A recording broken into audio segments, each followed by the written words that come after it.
오늘은 프리사이즈 수술에 대해서 좀 말씀드릴까 합니다. 최근 프리사이즈가 본사 사정으로 수입이 갑자기 중단이 돼서 사실 저희 병원에는 프리사이즈 그렇게 많이 안 해요.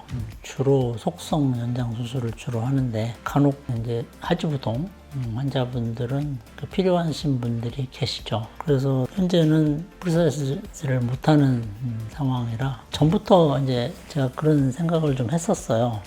이 속성 수술을 하면서 어떻게 하면 속성 수술을 프리사이즈 수술처럼 할 수 있을까? 프리사이즈 장점이 뭡니까? 일단 이런 외고정 장치가 없죠. 이 외고정 장치만 보기만 해도 막 기겁을 하시는 분들이 계시는데 이게 없으니까 편하다 그런 느낌을 많이 받죠. 이번에 단점을 한번 생각을 해볼까요?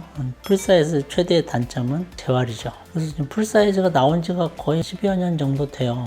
그동안에 이제 수많은 논문이 나왔고 제가 그거를 이제 하나씩 쭉 읽어봤어요. 그래서 제가 내린 결론이 뭐냐면 프리사이즈 기계는 좋은데 이 재활 자체가 너무 힘들어요. 가장 재활의 기본인 걷기가 안 되기 때문에 원래 뭐든 그렇지만은 기본이 안 되면 뭔가 다음부터는 좀 복잡해지거든요. 그거를 대처하려면 걷기가 안 되니까 걷기를 대체하려고 여러 가지 이제 재활 방법이 쓰이고 사람이 필요한 거예요. 그러다 보니까 비용이 자꾸 올라가는 거예요. 제가 20여 년 동안 이 사지 연장 수술을 계속 해왔지만 사지 연장 수술, 특히 키 크는 수술을 하시는 분들이 그렇게 막 억대 돈을 턱 내가면서 수술을 하실 분은 그렇게 많지 않아요. 완전 그림에 떡이는 거예요. 일반 서민들은 과연 어떤 수술을 해야 될까? 그래서 옛날부터 제가 생각한 게 어떻게 하면 우리가 하는 속성 수술을 저비용으로 비슷하게라도 한번 만들어 볼까? 그게 핵심이죠. 근데 지금 종아리는 거의 다 왔어요. 굳이 프리사이즈 안 해도 거의 요즘 뭐 흉터도 거의 적고 환자분들도 결과도 좋고 다 좋아요. 근데 문제는 허벅지죠. 근데 허벅지 연장은 이 외고정 장치를 양측 허벅지에 차고 있어야 되니까 상당히 부담스럽죠. 연장 기간 동안에 어떤 불편감, 고통이 종아리보다는 한 5배 이상은 될 것 같아요. 환자분이 힘든 게. 그거를 해결하기 위해서 지금 프리사이즈라는 좋은 기계가 나왔거든요. 그래서 만약에 저도 뭐 외래에서 허벅지를 정하고 싶으시면 프리사이즈를 한번 해보자 라고 이제 말씀을 드리는데 그게 이제 없다고 그러면 과연 어떤 방법으로 수술을 해야 환자분이 편할까? 그러면 차선책이 뭐냐면 외고정 장치를 커다란 걸 차지 말고 일자형으로 한번 차보자. 이제 그게 차선책이죠. 이걸로 해결만 할 수 있다 그러면 어느 정도 착용감에 대한 불편감은 많이 해소가 되는 거죠. 근데 얘가 문제가 뭐냐면 얘로 일자형으로 수술을 하면 수술 성공률이랄까요? 어떤 사람은 어느 정도 되는데 어떤 사람은 또 실패할 가능성이 높아요. 그래서 한 2, 3cm 늘리다가 이제 더 이상 못 늘려서 다시 2차 수술하고 실제로 그런 환자들이 다른 병원에서 일자형으로 하고 이러지도 저러지도 못해서 저를 찾아오시는 분들이 계시고 저는 이제 재수술하고 이제 그런 게 너무 싫어서 조금 불편하더라도 원통형을 차는데 자 그러면 일자형으로 수술을 하되 실패율을 적게 하면 어떨까 그런 생각을 옛날부터 많이 했었죠. 그런 수술 방법 중에 하나가 이제 여러분도 좀 아시다시피 레이튼이라는 수술 방법이 있어요. 옛날부터 있었던 방법인데 근데 그 레이튼이라는 이름은 뭐 어떤 선생님이 자기가 그 이름을 만들었다고 하시는 분이 있는데 그건 아니고 원래 있었던 이름이에요. 일단 늘려놓고 나중에 내고정을 하자. 그래서 붙어진 이름이 레이튼인데 아주 옛날 90년대부터 있었던 용어죠. 레이튼이라는 수술은 흔히 하는 수술은 아니에요. 변형이 좀 심하거나 속성 수술이 좀 힘들 때 그러니까 내고정하고 외고정하고 같이 하는 수술이 힘들 때 먼저 랭스닝 연장을 하고 그 다음에 내고정을 하는 게 이제 레이튼 수술인데 이제 그거를 허벅지 수술에 이제 적용을 하는 거죠. 이제 그래 되면 아까 말씀드렸다시피 만약에 내고정이 있으면 늘어나면서 이게 딱 걸려버려요.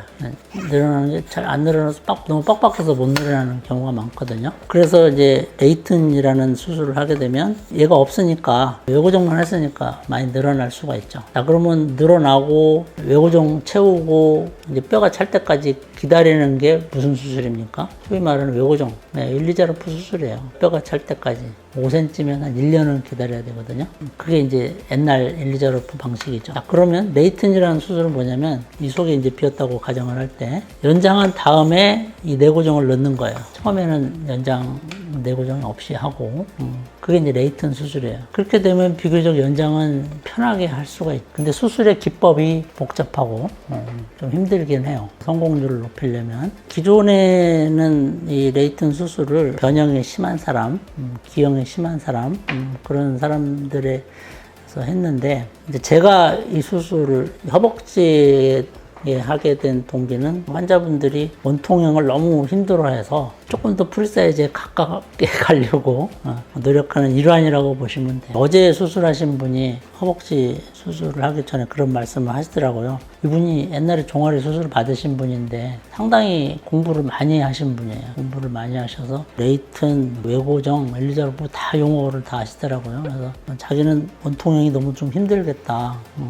그냥 일자 용어도 하면 안 되겠냐. 그래서 처음에는 제가 곤란하다라고 말씀을 드렸는데 마침 그 즈음에 프리사이즈가 거의 불가능하게 돼버려가지고 제가 언뜻 생각난 게 이분은 이렇게 수술을 해드리면 원통형보다는 좀 편하게 수술할 수 있겠다. 사이즈 같게. 그래서 어제 양측 수술을 마쳤어요. 그래서 앞으로는 허벅지도 편하게 수술을 할 수 있게 되었고요. 과연 어떤 게 옳은지는 이제 시간이 좀 지나봐야 알겠죠. 환자분들이 이제 좀 데이터가 쌓여야 되고, 그리고 아까도 말씀드렸다시피 이 수술 방법이 이렇게 간단하지는 않아요. 굉장히 복잡하고 정교함을 요하는 수술이거든요. 가장 중요한 게 폐를 안 하는 거거든요. 앞으로 허벅지도 좀 더 편하게 수술을 받으실 수 있도록 새로운 수술법을 말씀드리고자 오늘 말씀을 드렸습니다. 레이튼도 흉터는 남죠. 속성 수술이 종아리나 허벅지나 흉터가 남아요. 원통형보다는 일자형으로 하는 게 조금 줄일 수 있는 장점이 있고 이게 허벅지 일자형 모형인데요.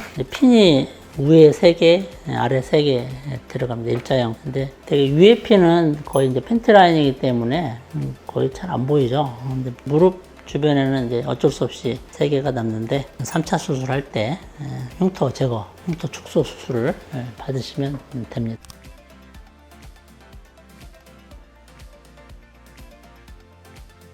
제가 아까 여러 번 말씀드린 것처럼 레이튼을 성공리에 수술을 하기가 쉽지가 않아요. 굉장히 노하우가 쌓여야 되고 많이 연구를 해야 되고 그래서 저도 뭐 어떻게 보면 원통형이 편하니까 원통형을 계속 했던 거는 있고요. 그래서 이번 기회를 통해서 다시 한번 처음부터 쭉 리뷰를 하고 정리를 해보니까 이렇게 하면 옛날에 있었던 오류를 줄일 수 있겠구나 라는 확신이 서서 어제부터 시작을 한 거거든요. 이렇게 보시면 될 것 같아요. 이제 이론적으로는 이제 8cm까지는 이제 기계가 이제 있기는 한데 그래도 저 프리사이즈도 8cm까지는 잘 권유를 안 하거든요. 기존 원통형에 비해서 5, 6cm 정도 좀 편하게 연장한다고 보시면 될 것 같아요. 그러니까 프리사이즈에 대해서 제가 잠깐 말씀드렸는데 재활에 문제가 많다고 했는데 두 번째로 말한 게 뼈진이죠. 허벅지는 잘 나와요.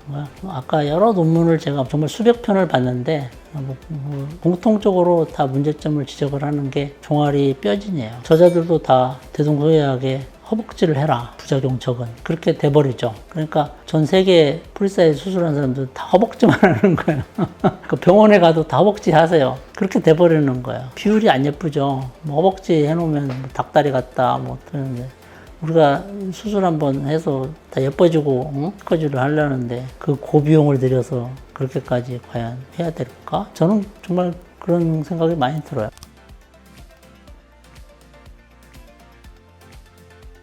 우리가 전통적으로 과거 뭐 인간이 미를 추구할 때부터 종아리가 길어야 예뻐 보인다는 거는 어떻게 보면 정설 같아요. 그리고 제가 역사적으로도 쭉 봐도 하이힐을 신으면 종아리가 길어 보이거든요. 예뻐 보이고. 그것도 보면 결국 종아리죠. 하이힐은 여자가 먼저 신은 게 아니고 프랑스 루이 메세가 처음 신었죠. 14세인가요? 특히 동양인은 종아리가 좀 짧으니까 종아리를 연장을 하는 게 정답이죠.